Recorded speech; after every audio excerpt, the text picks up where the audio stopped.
All right, welcome to Hoops Tonight here at The Volume. Happy Friday, everybody. Hope all of you guys are having a great start to your weekend. Jovan Buha. I was just joking before we started up here.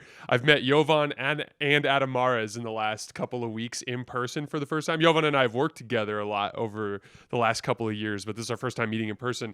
Both dudes just as tall as I am. Was not expecting that. Jovan is a giant. I think you might actually be a little bit taller than me, but it's good to see you, dude. It's good to finally meet you in person.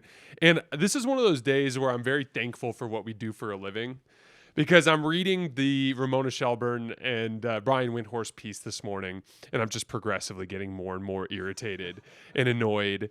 And I was like, this is awesome because I get to sit down with Jovan and we can just talk shit and get it off our chest. And so I'm stoked about this. But before we get to the LeBron stuff, we got to see Bronny versus Cooper Flagg last night. Did you have any big picture takeaways from last night's game? I really like Cooper Flagg's game. Mm-hmm. Obviously, 5 for 21, didn't shoot the ball the way that he wanted to. He called it one of the worst games of his career. And I don't know if I'd agree with, I thought he had a pretty good game outside of the shooting. And he's got to figure out, the pull-up, midi, contested. I think that's a shot that he needs to get a little bit better at. And I didn't love some of the shot selection, but I like the aggression. And you could just tell he has a certain feel for the game with the passing. They're playing him at point guard. You saw the Lakers blitz him on the first possession, which I thought was a nice little touch from their coaching staff. But I think I really like his game. I think he's very multifaceted. You also have to remember he's 18 years old. Yes. And this guy should be going into his freshman year at Duke. And for him to be the best player on the floor for stretches there, I just thought it wasn't like the Zion debut or the Wemby debut, but I think he's going to be a special player. One of the things I always notice when I go to games in person is I become incredibly unaware of the box score, but it almost is the best, because then I get such a strong feel for the player's floor game and all the little things that they're doing. And it's actually funny because I got back to the hotel last night and the same thing. I looked up the box score, or I saw a tweet. Someone just posted the tweet and it was 5 for 21 from the field. And I was like, oh God, that is a stinky box score. But I was like, I just didn't think he played that poorly. No. He missed his jump shots. Yeah. But and there were, I'm glad you brought up the specific shot selection stuff, because there were a couple of examples where I thought he, took the wrong approach for the matchup he was attacking. You don't want to go at Darius Bazley one-on-one. He's not your best matchup out here. If you're going to go to the post and work post fades, do it against a size mismatch, get a mismatch in advance. Or the play where he did get Cole Swider on the switch late in the game. I thought he just kind of rushed and took a tough shot. There's things that he could slow down and be better at. And then obviously the jump shot's the swing factor for him. He got a lot of good looks on jump shots in that game as well. But I want to talk about Bronny for just a second too. Bronny, they come out the gates and they immediately start running these ball screen actions for him at the top of the key. Had a lot of on-ball reps in this game. We had the quote from him, I think it was about 6 months ago, where they asked him what do you see your role as an NBA player? And he said on-ball guard. And what I thought was so funny is we kind of saw 3 different versions of that player last night. You have Ryan Nembhard, who is just the natural career on-ball player who just looks so comfortable. He's eating up ball pressure. He's getting to his spots. He's showing mid-range shot making. He's passing out of the middle of the floor. Then in the middle, you have Cooper Flagg, who is still budding as an on-ball player and has really only taken on a ton of on-ball responsibility in the last couple of years, but that you can tell he's very naturally gifted at it. And there's obviously all this upside that he's going to get to over the course of the next few years. And then you have Bronny, who is both raw and not naturally gifted at it, not naturally gifted at reading the floor. I thought he made several kind of funky pocket passes where it looked like he was kind of telegraphing what he was going to do. He took that floater when he was draped in back pressure, which is just not a good shot unless you're grifting like Trae Young. There's just, there's all these different things where I just thought, I feel like Bronny, this is just missing the boat on what he can be as an NBA player. Yeah, I think, and he talked about this. We had a summer league practice last week, okay. And he talked about he acknowledged that he needs to get better on the defensive side of the floor, and that's the primary way that he's going to get on the floor at the NBA level. So I think that was like the player archetype coming out, was people were comparing him to a Davion Mitchell or a Pat Beverly or an Avery Bradley or like someone like that. And we haven't really seen that pit bull style, I'm going to pressure you 94 feet. We might see it for like flashes or like possessions, but he hasn't really had that like defensive dog yet that I think he's going to need to be. Someone who's 6'1", 6'2". Like, it's hard to be an NBA level rotation player at that size if you aren't capable of defending at a very high level and pressuring and being disruptive. So I think that's the key for him getting rotation minutes with the Lakers team. Now, in terms of his on-ball stuff, like, I'm okay with them trying to develop it, because I think we have seen real progress with him from the beginning. Like, his first game at the G League compared to his final season stats were like 19, 5, and 5, which is nothing to scoff at. I think he had some really impressive games, and he played like 18, 19 games. So it was like a decent sample size for the G League. But I'm okay with them trying to develop it. But I think you got to be careful with like, I think if you're developing him to be like a backup point guard, that's okay. But if this is like for him to like be his primary role as potentially a starter, I don't know if he has that upside in terms of the playmaking and the ball handling at that level, if that makes sense. Yeah, that's my thing. Is like, I look at Ryan Nembhard and I think backup NBA guard. Yeah. Like a legitimate, this guy has the ability to become a guy who can come in and play, 18, 22 minutes for a good serious team and run the bench offense. Like and like there's just a chasm between him and Bronny. And so it just seems like such a far off dream. And it just, again, to your point, like the defensive potential there, I'd argue like he's really far away from what he's capable of being and what he has been. And so it just feels to me like that needs to be the main target. And to your point, if he made that comment last week, I think that's a good sign that his head is at least in the right place. He's got some good self-awareness. Yeah. But certainly a project at this point. Got to get to LeBron now. So there's so much weird noise. Obviously, we had all the stuff that happened last month. Shams last night mentioned again LeBron's frustrations with the Lakers. DeAndre Ayton was asked in a radio hit whether or not he got welcomed to the team by LeBron. He said no, and then said, but Luka did. We had that weird ESPN piece this morning. Now, remember, Ramona Shelburne's very close to Jeannie Buss, so it's like I didn't look at that as like something coming from LeBron's camp. I looked at that as something that came from the Lakers. But it's this weird piece, just basically kind of laying out some specifics of the dynamic. Like, LeBron was absent from a brain trust meeting right after the loss to Minnesota. LeBron was not informed about the sale of the team like Luka was. We obviously know that LeBron loves to sign these 1+1 contracts, and the Lakers did not let him do that this time around. What the fuck is going on with this LeBron stuff? All right, folks, this is insane. For the first time ever, we've got a full-blown all-women's boxing mega event going down in New York City. 2 title fights on the same night. Let's go. And if you're like me and you love the action, DraftKings Sportsbook is where it's at. We're talking Katie Taylor versus Amanda Serrano 3, the trilogy fight. Absolute legends. Katie's putting her super lightweight belt on the line, and you know Serrano's bringing the heat. But don't sleep on the co-main. Alicia the Bomb Baumgartner, explosive power, is taking on the undefeated WBA interim champ, Jennifer Miranda. That one's going to be fireworks. If you've never bet with DraftKings, it's super simple. Just pick who you think's going to win. That's it. Easy. And check this out. If you're new to DraftKings, throw down $5 and boom, you get $150 in bonus bets instantly. It's wild. Download the DraftKings Sportsbook app right now and use promo code HOOPS. That's HOOPS. That's code HOOPS for new customers to get $150 in bonus bets instantly when you bet just $5. Only on DraftKings. The crown is yours. It's been weird. I'll say I started hearing in February that a contract extension was unlikely to occur between the two sides. That's why whenever I talked about it, I would mention the player or him likely opting into the player option, that was the way that this was headed. And I think even them talking about this, like, Project 2027, that's what Laker fans have dubbed it, about like keeping the cap space for 2027. I think that's more about like it's the post LeBron plan. Like I think they're more so looking at, okay, he's going to be, because in the piece, like they stated, I don't know if it's exactly them reporting it or more speculation, but they basically say like the Lakers are moving on from LeBron after this season. Like this is the final season of LeBron in LA. He can retire. and this have his farewell tour in LA, or he can go somewhere else next summer. Like that was the implication. So if that's the case, then like all this talk about the future and what the Lakers rosters are going to look like, the season from now or 2 seasons from now, that's the post LeBron plan. And they're indicating then that they kind of want to ride out this year, be as good as they can while maintaining that flexibility, and then go into 2026, 27 and 2027, 28, building around Luka, Austin, and like the next iteration of the Lakers group. So I think for LeBron, he's been the most powerful athlete maybe in American sports history, based on like the player empowerment movement and all the changes that he's helped facilitate.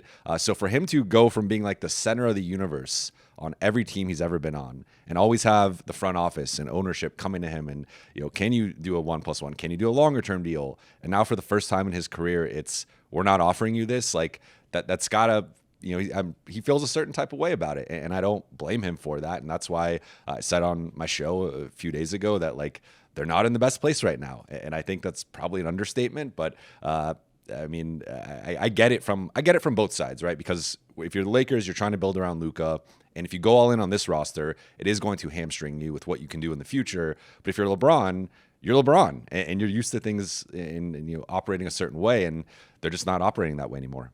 So I actually think LeBron is just pissed about the contract. This is my theory.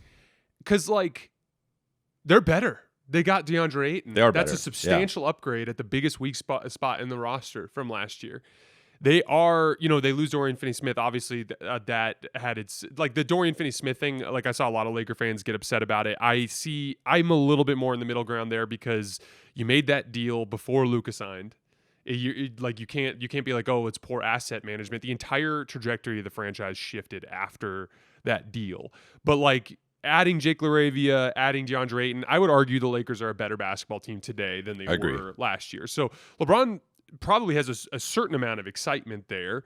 There's also the reality that like I think LeBron became aware right away, even when the Luka trade first came down. Like, oh yeah, they're not going to go throw all of our first round draft picks and Dalton Connect and everything at a player for a win now type of move because it doesn't make sense anymore. Luka's 26 years old. I think where LeBron is frustrated, and I completely side with him on this. He was 6th in MVP voting last year. I voted for him 5th. He was 2nd team All-NBA. I voted for him 1st.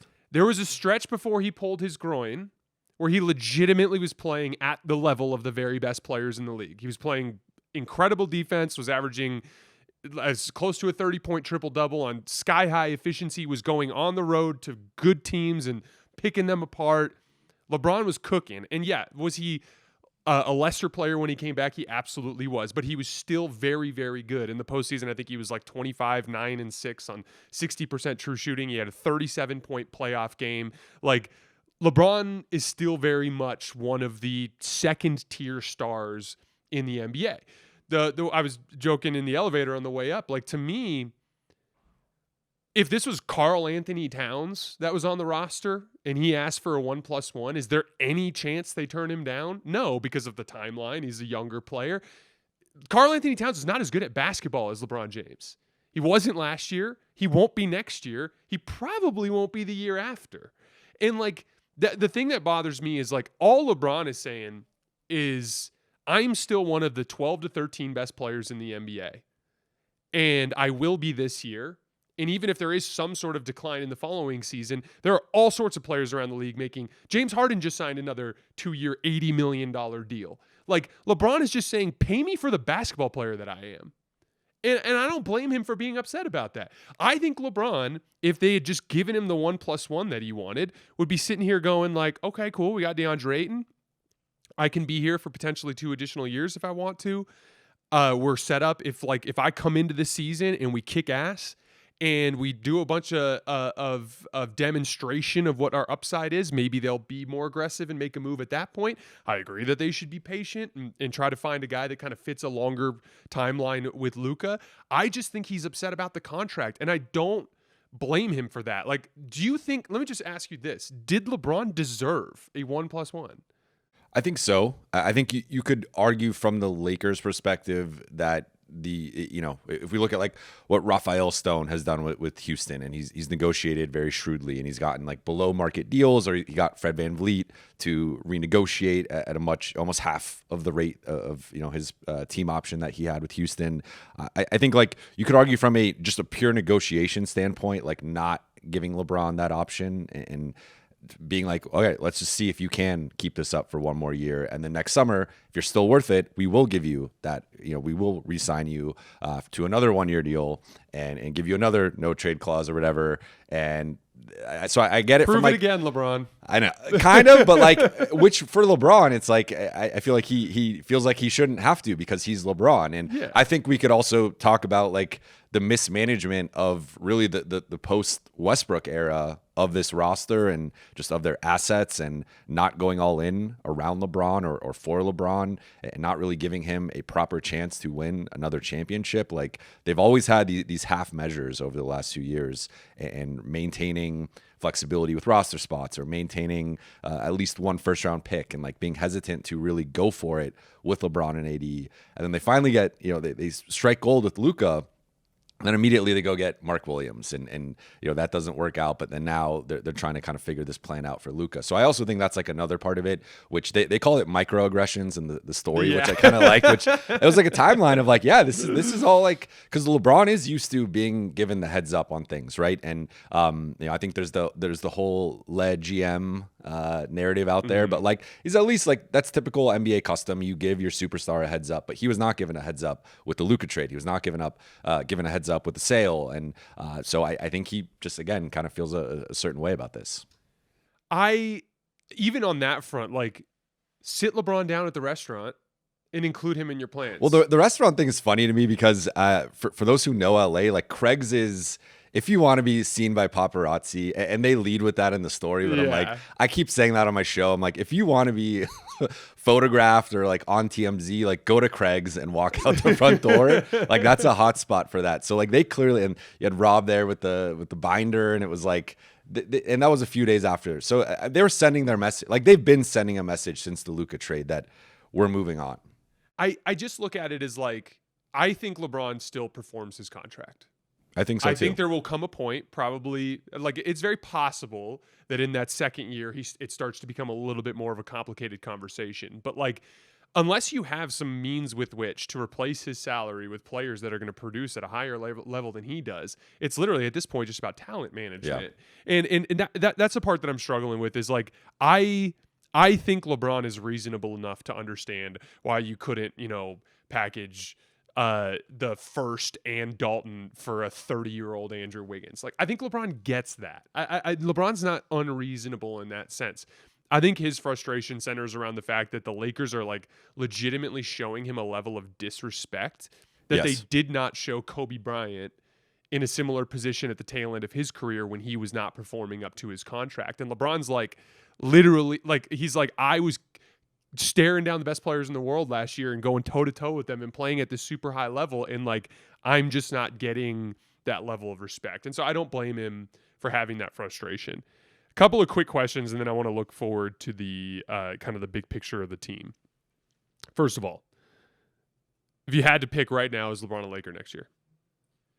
Yeah, I would. I haven't changed on that. I think maybe around the trade deadline, depending on how things go. It's like I don't see him taking a buyout, because if he wanted to take a buyout, he should have just opted out and then signed some type of free agency deal. Lakers are not going to be like, all right, we'll eat the 50 of the 53 million and you go sign a minimum contract in Cleveland or Dallas or whatever. So I just don't see a buyout being realistic. In terms of a trade, it just gets really complicated if you look at Cleveland with their second apron situation. Yeah. Dallas could do multiple role players, but like you are losing a lot of depth in that situation. Golden State, are they giving up like Jimmy? Like even that, I don't think technically works under the CBA. There's New York, which I guess there's a couple variations there, but he's already said no to the Knicks a couple times and said he doesn't want to play for Dolan. So it gets hard to see like a natural trade partner. So I think the big question for LeBron, honestly, is how much longer does he want to play? Like, like we don't even know for sure if he's playing beyond next season. It seems to be trending that way, but he could have like just announce this is my final season, and that statement would kind of make more sense of maybe in that case he does want them to trade the pick, trade Dalton, because it's like, this is my last ride. Give me a shot to win a fifth title. So I think the big thing for him is figuring out, am I playing an extra year, or like, how do I feel about that? And then going from there, because if he's playing a couple more years, then all right, one more final year as a Laker. Next summer is now the big LeBron free agency. Yeah. You get the farewell tour. Is he going back to Cleveland? Is he going to Dallas? Like, where is he going? So I think that's the big thing. But for now, I'll say he remains a Laker. I think so too. I just don't think there's any obvious place for him to go. I think if there was an obvious place for him to go, he'd go. Like I think if if there was a team that had cap space that wasn't Brooklyn, yeah, like, that might have been an option, yeah. Or a team that had a big bloated salary that they were looking Yeah. to get rid of, that the Lakers could afford to take on with an asset in return or something like that. Like I would be shocked if I didn't see him in a Laker jersey. Second quick one, and then we'll get into the team. Do you see any additional moves being made by the team before training camp? This has been the one that's difficult to, because if you look at the Lakers the last couple of off seasons, this has been how their off season kind of goes. Is maybe they trade up in the draft or acquire like they like acquiring second round picks, which they did in this past draft. Then they sign a couple guys. Then they might like waive someone or do something in the back end, but they pretty much just like roll with that lineup. The last trade they made, like player-related trade they made in the offseason, was August 2022. It was the Pat Bev, Taylor Horton-Tucker trade. We're almost 3 years from that. It's been no trade in the 2023 offseason, no trade in the 2024 offseason, potentially no trade in the 2025 offseason. Like, we have a sample size of this is kind of how they operate. They like going into the season with 14 guys on the roster. They like going into the season with a first-round pick. So history suggests they waive Shake Milton and then just don't do anything else until the season and maybe make a trade closer to the trade deadline. Now, I think the thing looming over all of this is the Luka extension. And that, like, can you go to Luka? And I agree with you that they're better, but are they better enough? When you look at what Houston did, when you look at what Denver did, I think right now, at best, you could argue they're the fourth best team in the West. I would probably put them fifth. I'd still put Minnesota slightly ahead of them. But, like, can you go to Luka on August 2nd and be like, hey, we got you your boy Deandre Ayton. You guys are share an agent, you're friends. Jake LaRavia is 9 years younger than DFS, and you might not know much about his game because he played in Memphis and Sacramento, but like he's this Swiss Army knife, versatile player who could do a lot of different things. Is that enough for Luka to sign that extension? Like, I think he's going to sign it, but I think they might need to do at least one more thing. So I would lean toward them doing something. I would lean more towards small than like medium or big. But could you waive Shake and sign someone to part of the BAE or a minimum contract? Like, yes. So I think at a minimum they do something like that. Maybe they end up swinging for the fences and do like a bigger trade for a wing. I just think, based on history and based on the current market, I don't see what's out there other than maybe Wiggins, but the asking price was far too high. Yeah, Wiggins, to me, because he's in his 30s now.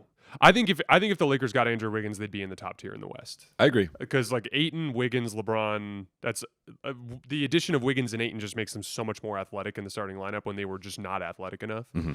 And that's just a lot of talent to have Ayton, Wiggins, LeBron, Reaves, and Luka. But I wouldn't do that deal unless it was like Gabe, Rui, and second-round draft compensation.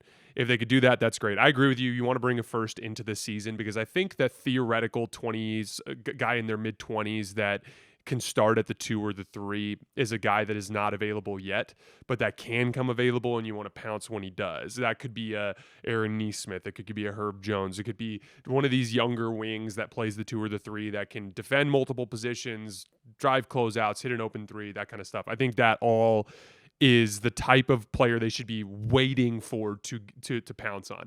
One of the things I like about that kind of player is it's a good bit of asset management. You get an Aaron Nesmith, you get a Herb Jones. These are guys that Herb we haven't seen play in the postseason, but these are guys that I think play valuable archetypes. Herb would be perfect with Luka and Austin. Yeah. That's like the perfect third guy there. Absolutely, and I like Herb as an offensive player when he has a great advantage, and I just think Luka is going to be able to set him up with that sort of thing. But I think it makes sense to wait until something actually comes available for that. So with that being the case, what's your opinion on this roster overall as currently constructed with LeBron coming back?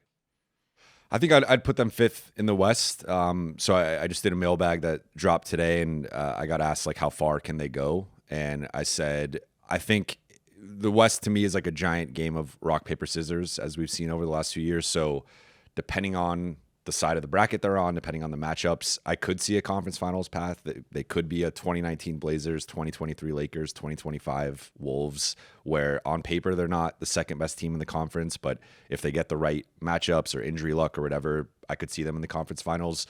More realistically, I think they're probably a first or second round team as constructed, again, depending on the matchups. I think they're better. Again, the question of like better enough. I think Houston got a lot better. I think Denver got a lot better. OKC should be getting better just with internal improvement with their young players and just extra continuity and now the championship confidence. So looking at those three teams, I think they're clearly ahead of the Lakers. Minnesota lost Nah. We'll see what they got some young bench guards that Dillingham and Shannon, and like can one of those guys pop and potentially replace Nah in their rotation.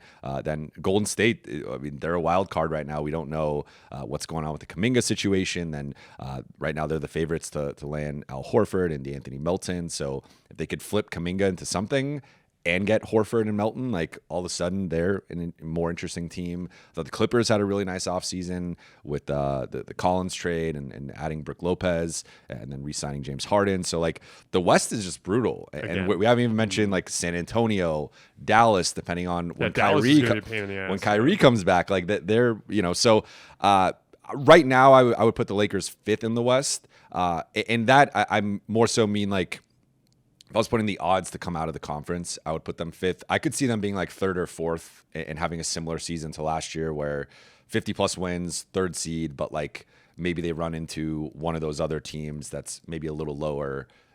Denver underachieves for whatever reason. It's a 3-6 and like they lose to Denver in the first round. So I'd put them fifth. What about you? Yeah, I think there's a clear top tier, which is OKC, Denver, and Houston. And I think that everyone else, it's just a crapshoot based on a bunch of different factors. Like, and there's a lot of different like swings within each team. Like for the Clippers, it's like just how many games are you getting out of Kawhi and how good is he when he plays? Yeah. I think even with the Lakers, like the difference between them being the fourth best team in the West and them being the seventh or eighth best team in the West is like, does Luka go on a revenge campaign and clearly demonstrate himself as the second best player in the world, and LeBron plays at a second team All-NBA level again? Like if that happens, that's two of the top 10 players. They could be the second best team in the West. Second best team in the West. Like there's obviously a lot of swing there. Even as you go deeper down the roster, it's like Minnesota. It's like, is Ant going to take the leap as like a more reliable half-court scorer and as a more reliable half-court operator? Julius Randle in the fit, everything there.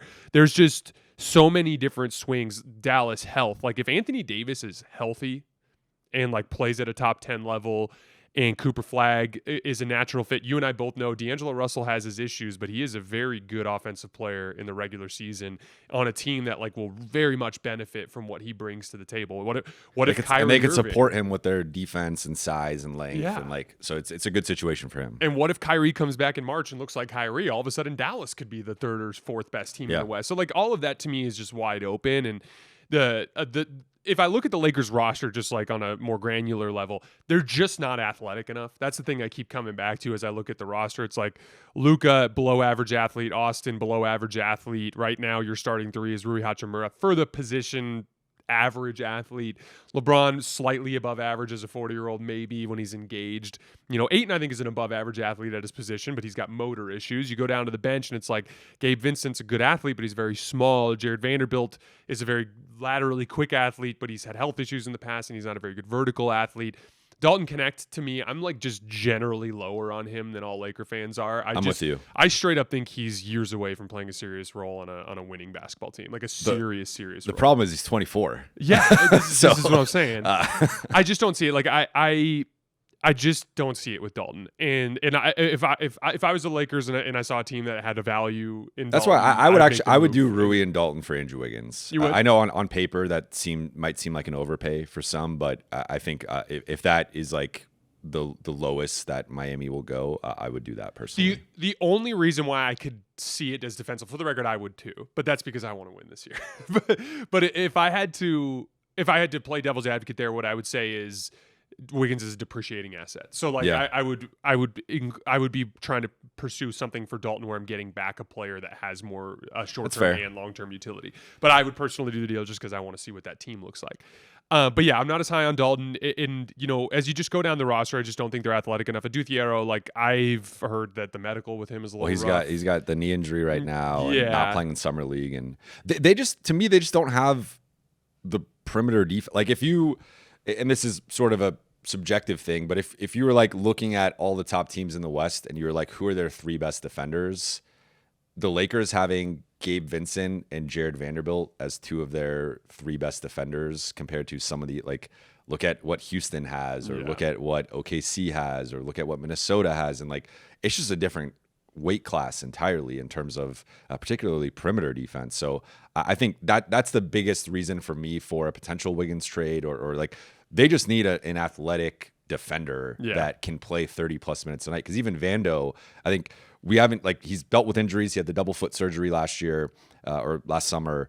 But, I think he slipped a little bit athletically and he wasn't quite the same defender. But if he can get back to 2023 Vando, obviously that's a really high level, impactful defender. But even then, I think there's limitations to, can he play more than 20 minutes? Can he play more than 25 minutes? And clearly we saw in the playoffs, like JJ had him more in like that 8th man role. So I just think there's a limit. Like, I know some people want him to start. I'm like, I just don't see JJ starting Jared Vanderbilt. No way. So if that's your best defender and he's your 8th man, like you're just kind of in a tough spot. So especially with that starting group, like they're going to be big. They're going to be tough to match up with. The offense should be incredible, but you're once again in a situation where Rui's your primary forward defender, Austin's your primary backcourt defender, and I think that's problematic. I think their pathway is the Denver pathway, which is like you match up well with OKC because you have big forwards that can create shots, and that just is a way with which to enter Oklahoma City's defense, just like Nikola Jokic was. And then on the defensive end, it's having a few really good defensive players in a really smart scheme where all of the lesser defenders are engaged, and then your offense is just indomitable. And I do think that that's achievable for them. I think it would require a player like Wiggins. I think they would need at least that level of player to get to that point, if we're talking about a theoretical bit of contention here from the Lakers. But like, there's one last kind of variable for me in the potential Lakers ceiling, and it's LeBron and Austin's catch and shoot play. I thought both Austin and LeBron was shooting the ball so well before he got hurt, but like after he came back, and then Austin really throughout the season, Austin just is not a good catch and shoot player right now. And playing off of Luka, that's going to be a necessity for them to not be redundant and to experience diminishing returns. I think the Ayton piece is a massive ceiling raiser for their offense. I think Ayton is going to be a monster roll man with Luka. Luka has always been really gifted at getting the defender onto his hip, even without a screen. And so even some of Ayton's screening weaknesses, or he has a tendency to just slip out of screen super fast and roll to the rim. I actually think that works with Luka because Luka's such a good lob thrower and he doesn't really need help getting dribble penetration. So like there's a lot of upside with the Ayton fit. If LeBron and Austin become good catch and shoot players, I literally think they could be the top, like a top 3 offense in the NBA. Like that is a real achievable outcome for them. And so with that being the case, if they do that and they bring in some sort of defensive piece, I do think there's a small little sliver of a window that they could slide through, but they're just clearly in that second tier. And that's what just kind of keeps me from being too optimistic about them. Last question for you. Do you think the Lakers would consider making a more aggressive deal, like Dalton and the first round pick, like including maybe a swap, if they kicked ass to start the season and they looked like a legitimate threat? I think so. I also think the thing we have to keep in mind with all talk about their transactions or what they want to do is like, what does Luka want, right? And so I think an interesting part of the story that dropped today from ESPN was like, just talking to him about the future and what type of players does he want and selling them on their plan and being honest about like the limited resources and assets that they currently have. And if we give up a first round pick, if a Giannis becomes available on the market, if a Jokic becomes available on the market, we're going to need multiple first round picks. We're going to need multiple pick swaps. We're potentially going to need an attractive young player in a Dalton Connect. And we're going to need all these assets to go for that type of guy. So if we spend that on an Andrew Wiggins, if we spend that on a Herb Jones or whoever, we don't have that option now. So I obviously that like we've heard the pie in the sky, and they had their guys that they wanted in previous off seasons that they didn't get. So like it doesn't mean it's going to happen, but you already have that guy in Luka who people are gonna want to play with. He's I'd want to play with Luka if I was another superstar, right? The way he's gonna set you up, especially like just think about a Luka Giannis pick and roll is just it's like mind blowing, like just the potential there, but. So I think like Luka's urgency is the thing to me that is the most interesting because I don't see Luka just being like, I just got to the finals 14 months ago and I'm cool with chilling, like us just being like a 5 or 6 seed, right? So if they get out to that hot start, does he put a little bit more pressure on the front office to, hey, I signed the extension, or maybe I haven't signed the extension and I'm considering signing, re-signing next summer, but I want you guys to like go for it. So that's kind of a variable that I think we'll see what type of urgency and pressure he puts on them. But I think so. I mean, I think it goes back kind of to the DFS trade and like around that time of they started to play a little bit better. And it was like you saw the kernels of something and they were like, here's this opportunistic situation where we can flip D'Lo plus some seconds for DFS. So I think if they get out to like a 10-3 start and their top 3 team in the West, that probably puts some more urgency on them. But again, with the Lakers and trades, I feel like they sometimes are chasing the perfect trade at the expense of a good or great trade, and that is sometimes leads to inactivity. And as we've seen with the offseason or going until the trade deadline, like that, I feel like sometimes they overthink these situations. Yeah, it feels like they're always looking for an excuse not to do something. For a while, it was like the runway is too short, so it's not worth it. Now it's like the runway is too long, so it's not worth it. And I would imagine that is part of the frustration for LeBron as well. But yeah, I think if they got off to a great start and a lot of specific things kind of panned out in a certain way, like for instance, like LeBron playing at an All-NBA level, Luka playing at an MVP level, Deandre Ayton playing like he's in a contract year, and everything looking like it's smooth and that they're one piece away. There's never a guarantee, and the entire purpose of this is to win a championship. And if you feel like you're on the doorstep and you make an aggressive move, especially for a player that is in their mid-20s and that has some long-term viability. That's the key thing. I don't think they make an aggressive move for a short-sighted like win. I think like, and that's something I did a mailbag today where I got asked like about the 2027 plans, and like my understanding is they're not just sitting out the next couple of years. It's more so they're prioritizing short-term deals and that flexibility to have the optionality of in 2026 or in 2027, if there's a star that wants to come in free agency or there's a trade that they have that nimbleness with their cap sheet to be able to navigate that.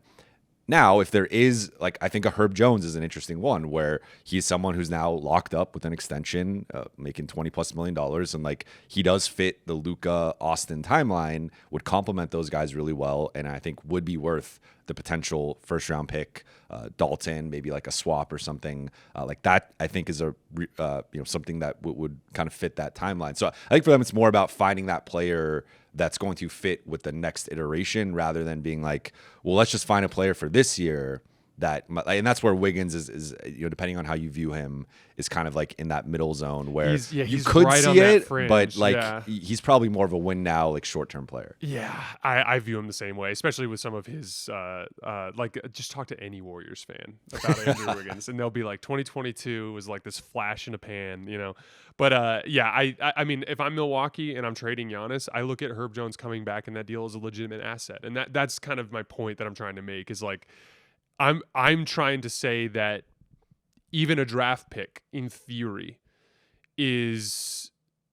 not valuable to the Lakers in anything other than a star trade or a trade, because as we've seen with Dalton and with so many of these other guys, players don't come into the NBA at 22, 23 and are ready to compete in a serious context.